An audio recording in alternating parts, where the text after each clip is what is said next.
Hello, friends, and welcome back to Stories About Entitled People. Gotta love when a manager knows how to get down on a special customer like that. That's the kind of guy who can make coming to work enjoyable. Here we go. You want me to check the stockroom? Sure, just wait here a minute.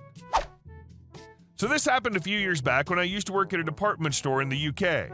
The store is very popular amongst the middle/upper class and therefore leads to a lot of entitled and outright rude customers coming in. I should also explain that the way the break system works here is due to the lack of staff, you have to wait for the people who go before your allocated break slot to come back to work before you can go, so that there's always staff on the shop floor. This also means that if you're late going to break, you can send the whole team off track for the day, causing people to have lunch breaks ages after they're meant to. So I was working in the TV department when a customer came up and asked me to check the stock on a particular model. No problem. I check the systems and see that it's showing out of stock in store and the distribution center, with it due to be coming back in stock in a couple of days' time. I explain this to the customer, who immediately goes into a tirade of entitled moaning about, "This is not what I expect from department store, and if it's out of stock, why is it still on display?" I explained that the store sells upwards of 50 different models of televisions, and if we had to remove each one that went out of stock, there'd be no staff left to serve anyone, which just annoyed this customer even more. Anyways, it got to the point where, despite me explaining the TV would be back in stock in 2 days and also offering viable alternative models, some better specs for less money, this customer was hell-bent on getting that particular TV today and started demanding I went to check the stockroom. "Surely you must have one. This is ridiculous. How can you tell you don't have any without physically checking," etc., etc. I can't describe to you how incredibly entitled and rude this customer was, even by department store's usual standards, and he really started to wind me up. Now, by this point, I'd been with this customer for a fairly long time, explaining I can't just magic a TV out of thin air for them, and I was already 15 minutes overdue on my lunch break. I could see my manager, who'd been listening to this whole conversation, waiting to tell me to go to break, so I explained to the customer that I was going to talk to my manager and come back to him. My manager was a down-to-earth guy and a good friend of mine. I explained the customer was asking me to go check the stockroom, and I knew I was already late for my 45-minute break, so together we formed a plan. I returned to the customer and explained that the stockroom was on the 3rd floor of the building and contains hundreds of different TVs, which would take a while to search. The customer was adamant that I check the stockroom for his particular model, as that was the service he expected from department store, and if not, he would be complaining. With a spring in my step, I then asked the customer to wait there whilst I went up and checked if there was any in the stockroom, and swiftly left the department. As pre-agreed with my manager, I then proceed to go on my 45-minute lunch break.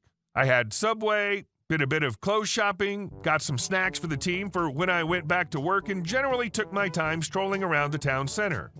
I then returned to work at the end of my break, go to the 3rd floor warehouse, via the stairs, not the lift, straight to the shelf where the customer's TV was meant to be, and sure enough, there isn't any there.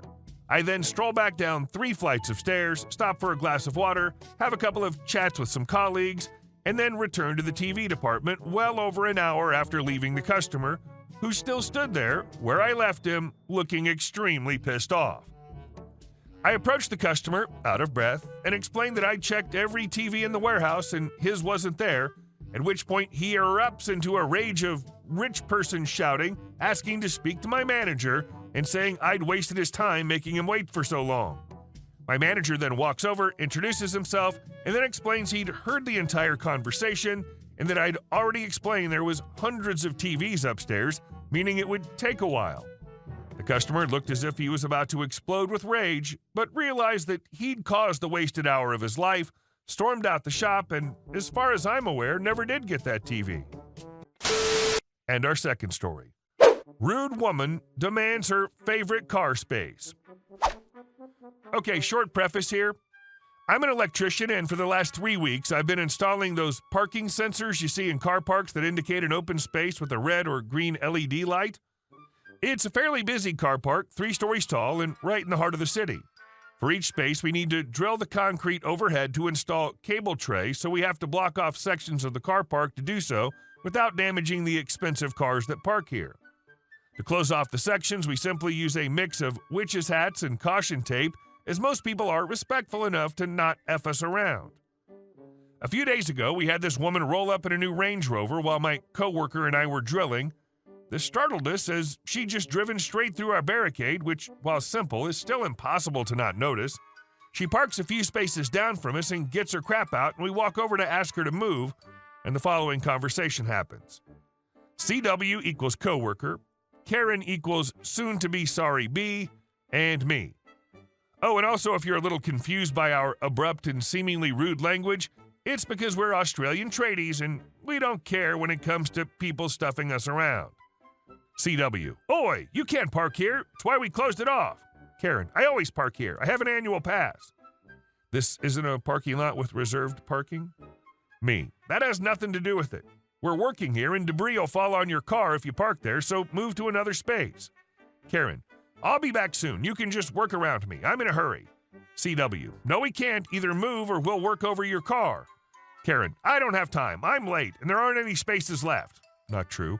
So just be careful if you have to work over it and I'll be back in like 15 minutes. She promptly leaves despite us yelling out to her. Anyway, there are cameras throughout the place that would have seen this interaction, and since we knew we wouldn't get in trouble, we go ahead working. We needed to drill 6 12mm holes above her car directly over the hood and windscreen, so you can imagine it's a tough spot to reach. And we didn't want to be seen crawling over her car, so we set up our ladders either side and just let the crap ton of dust and concrete fall on her black Range Rover and just keep moving on. Of course, when she gets back, she's pissed off and the conversation gets a little heated. Karen, are you effing serious? Me, don't even start. We told you this had happened and you said to go ahead anyway. Karen, I said be careful. You effing didn't even cover my car. Me, WTF, we didn't say we would. Now move out, we have to keep working. Karen, I'm not paying to have this cleaned. I'm calling company that runs security in the car park. Someone's going to pay to have this cleaned, and God effing help you if you've scratched my car. CW, haha, righto, lady, good luck. She walks off for a couple minutes, calling the mob to come and sort it out, and just glares at us the whole time. The guys show up pretty quick, and it's the usual guys on shift we talk to when we pass each other. I don't overhear the conversation, but they told me she demanded compensation, etc., and the guys say they'll have to call their boss and the owner of the car park and have it sorted that way. Sensing that nothing will be resolved as immediately as she wanted, she makes some vague threats as she gets in her car and intentionally drives over our makeshift barricade. We all have a good laugh about it, but unfortunately, we cut to today, and our mates, the security blokes, tell us that she hounded their office and the owner of the car park until they offered some crappy cleaning service to clean her car. I was a little bummed that they caved, but I found out that the cleaning service is one that's done within the car park and only costs about $20. Nothing more satisfying than ruining the day of an entitled rich a-hole. And our next story. Leaf Karen cuts down our plants for some reason. This just happened a few minutes ago. For context, there's a large locust tree in my front yard and a large Virginia creeper, basically a vine that likes to climb around trees. It's harmless unless it gets way overgrown and blocks sunlight. My next-door neighbors just had a baby, and the entitled grandma of the baby came over for a visit. E.G. apparently had seen the tree with a small amount of Virginia creeper and decided she didn't like how it looked. The solution was, apparently, to get her pruning shears and cut it all down off our tree. When my dog started barking at the very weird behavior of the stranger on our lawn, my mom looked out the window and saw E.G. cutting down our Virginia creeper. All of it except a few tiny roots poking out of the ground are gone. My mom went outside and asked her to stop. E.G. replied with, "Oh, I'm a master gardener, and I had to get rid of that." At this point, the very sweet daughter-in-law of E.G. came outside and tried to get E.G. back inside. E.G. was done cutting it down and eventually obliged. The sweet daughter-in-law apologized to us, and I felt so terrible for her because she had just had a baby and had to deal with this crazy E.G. for a few days. Luckily, our Virginia creeper's pretty hardy and will probably grow back just fine next year, but she did make it basically impossible for us to have the gorgeous red leaves and shade this year and maybe next year too. While we only saw her cutting down the Virginia creeper, We have a ton of beautiful and difficult to grow plants in our front yard, so I hope she's done with her master gardening for this visit. And our last story. I don't care if you're living here. My daughter wants to rent. My wife and I moved to Mississippi after getting married. She's a native and I'm from out of state. We met online and had the wedding in my hometown. She had a full ride and assistantship at Mississippi State, so it didn't make sense to have her give that up. We were fortunate in that her grandfather had an extra property he wasn't using, and he lets us stay there rent-free. It's a crap shack in the middle of the woods that was built by an idiot who has no business playing with Legos, much less building an actual structure. But hey, it's free. I can only complain so much. My wife's schedule varies greatly by the day, which saw her alone at the house while I was working when the entitled mother showed up. EM, entitled mother. W, wife. GIL, grandfather-in-law. So my wife is hanging out in the living room doing some work before she has to leave for class when she hears someone drive up. Our house is really out of the way, so we don't get guests.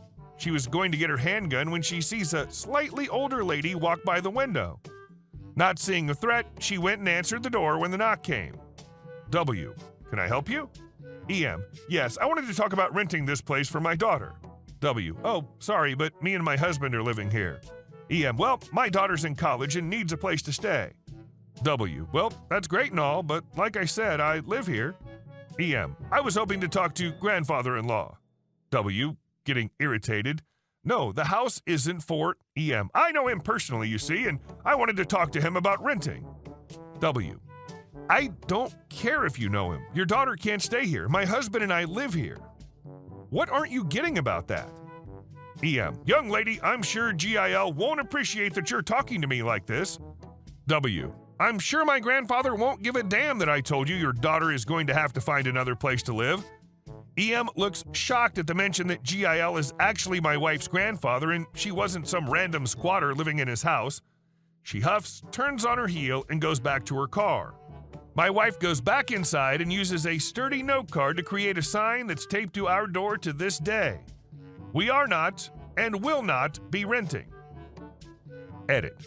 We live in a very isolated area outside a small, poor town. You have to go out of your way to get to our house, and the only people who visit us are our in-laws. They do so very rarely and always call before coming. Someone driving up to our house is suspicious for these reasons. We're not preparing to take shots at the first sign of movement. We're just being prepared in case the worst comes about. That's really weird. What kind of person just randomly asks to rent a house that's not for rent? Hey guys, thank you all for watching the video. I'll see you in the next one.